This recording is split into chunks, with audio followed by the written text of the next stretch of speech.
once again.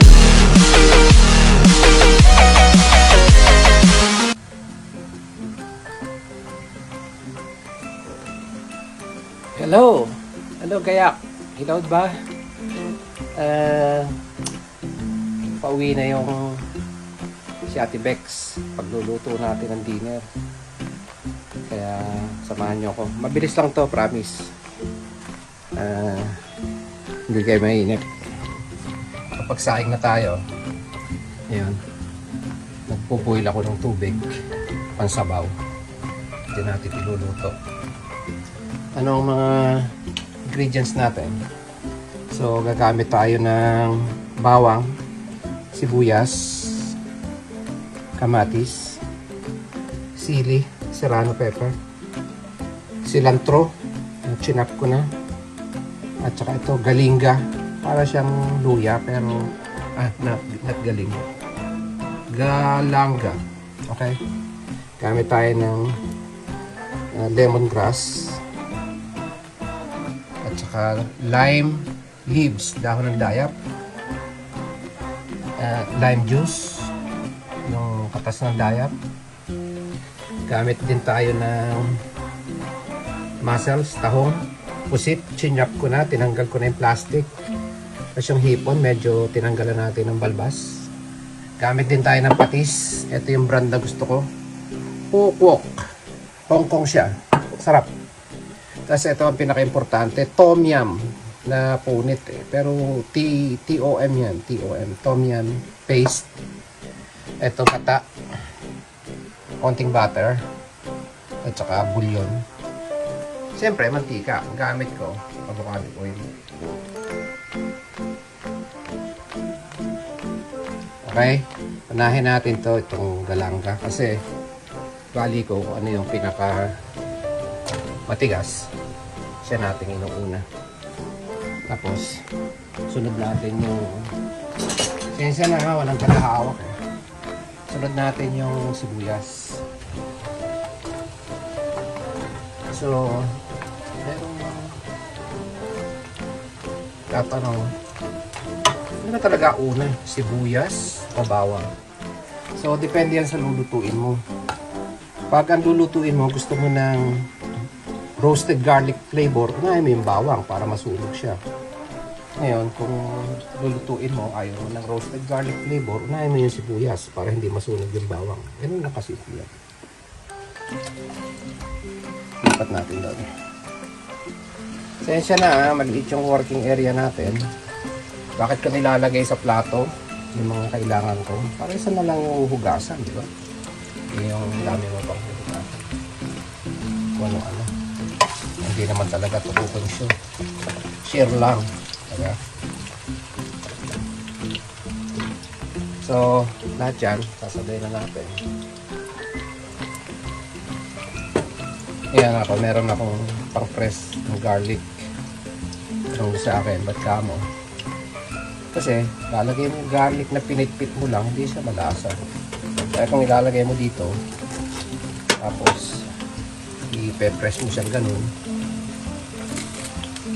O, diba? Mas malasa yung garlic mo kasi durog siya. Wala ka nang pipit-pitin.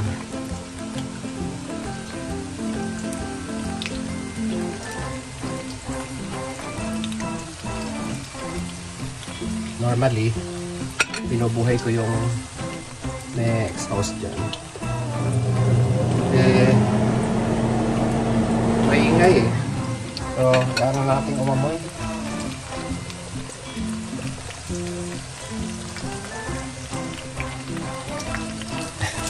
Ikot ang camera ko.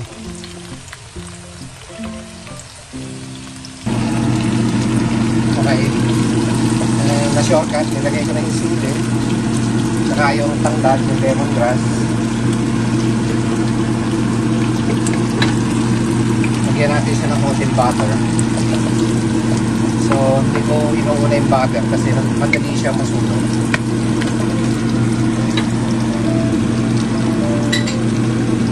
Tapos, lagyan natin ng tom yum paste. Yung pinakita ko kanina yung nasa lata.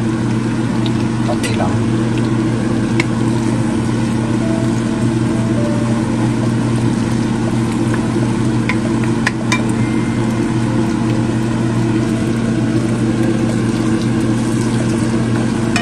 nagpakulo ng tubig para mabilis lang, sabay silang. Kasi pag tinubigan natin siya mamaya ng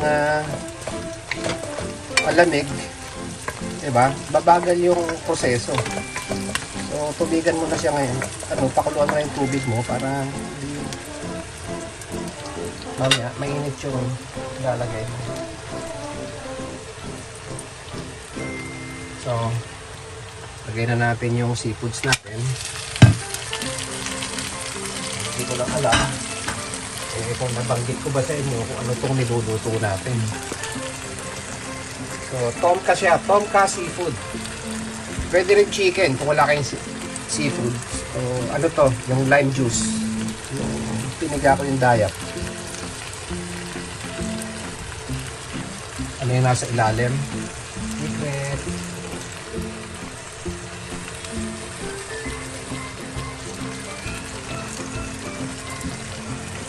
Hindi, ano yan? Magic sarap. Bilo ko din yan. Secret. Uy! Dumating nga. Inabutan ako. Mga friends. Inabutan po ako ni Ate Bex. Hindi pa luto. Kasi ang daming kaiklatan. Dahil nandiyan ka na. Pakihawak ng camera. Promise, hindi ko makukuhanan. Mag-hi ka na lang. No, kahit hindi ka nakikita. Love you, bebe. Okay. Tapos, lagay na natin yung ating dahon ng dayak. Ilang piraso lang. Kasi kailangan distinct yung flavor ng dayak. Yan ang magdadala sa kanya. Kailangan malakas yung dayak. So, ang lulutang na lasa dyan, yung lasa ng dayak, yung lasa ng sili, at ng ating patis. Kailangan ano yan, lutang yung lasa ng patis. Yan ang importante. Tapos, kailan ba natin nilalagay yung gata? Pag malapit na siyang maluto. Kasi pag nilagay mo yung gata sa una, nagbubuo-buo siya. Kailangan mo siyang haluin para hindi magbuo-buo. So, last yung gata. So, promise, masarap ito. Ano tawag yan? Tomka, seafood. Pwede rin tayo mag-chicken, tomka chicken. Dahil malapit na tayong tubuan ng pakpak, ayaw na natin ng chicken. So, lagay na natin yung ating mushroom. Tipak-tipak. Pwede naman paghiwa-hiwala yan. Kasi maya-maya yan. Gusto ka naman, Ate Bex. Tired? Kaya pahigupin kita mo. Sakit mo yung Masarap. braso mo. Makahawakin mo pa ako ng camera. Oo, okay na. Joke lang. Ay, sure!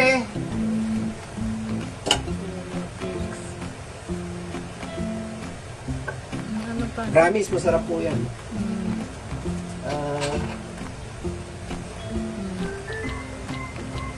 Dahil hindi pa pumipito yung ating pero tingin ko mainit na. Ayan, muusok. Sabawan na natin. Pinakuluan mo na. Yeah, inuna ko na siya. Gusto mo ba maraming sabaw? Ayan ngayon pumito. Sige, more. Sabaw pa more. Hindi, meron pa tayong ilalagay. Quiet. Yan lang muna nating mag-simmer para maluto yung ating sangkap. Balikan natin siya after 3-5 minutes. Balikan natin. After mga 5 years. Tapos, kumukulo na. Bigyan natin yung gata. Mamahalin kayo ng mga asawa. Pag natikman nila yan. So, basically, magpapalasa sa kanya, of course, yung gata, yung alat ng patis, yung asim at yung langhap ng dayak, yung konting anghang, at ang pinaka-importante, yung ginagawa mo siya ng may pagmamahal. Sigurado masarap yan. Kailangan, mahal mo yung ginagawa mo. At ginagawa mo yan para sa mahal mo. O, diba? Ako mga bes. Ang sarap. Isang kulo lang. Panguwi na natin. For the meantime, sandok na tayo. Okay. Nakasandok na po ako. Tikman mo nga. Sarap. Sasabi mo, sarap. Masarap. Mukha ba ang niluto ng may pagmamahal? Oo. Okay. Mag-asawa ka pa? Mag-asawa ka pa? Oo, ikaw ulit. Bo, talaga ba? Dalawang kanin po in order. Sira ang diet ni Ate Bex. Ako po isa lang. So, dito muna, hanggang dito muna at kakain lang kami. Hanggang sa muli. Ako po si Kuya Kicks. Ate Bex, Nagsasabing, we can do it. you can do it. Thank you guys. Babush. Hindi pala